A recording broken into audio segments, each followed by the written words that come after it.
JL here. In this video, I'm going to show you how to send money online with the Western Union app. So to do this, you'll have to open your Western Union application and log in. So once you log in, this is how it will look like. There's going to be a send button.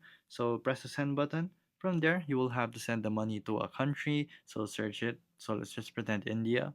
So here next we'll send the money to India. You'll send a certain amount and the receiver will get a certain amount too. Press continue and then you'll have to place the receiver's information, of course, and you want to choose your delivery method. So it's going to be a cash pickup or a bank account or a mobile wallet. From there, you will have the overview of how it would look like when it's going to be paid already. And then from there, your money is on its way. This is going to be the final step. And there you go. It's just on its way now. And you'll be waiting for it to be collected.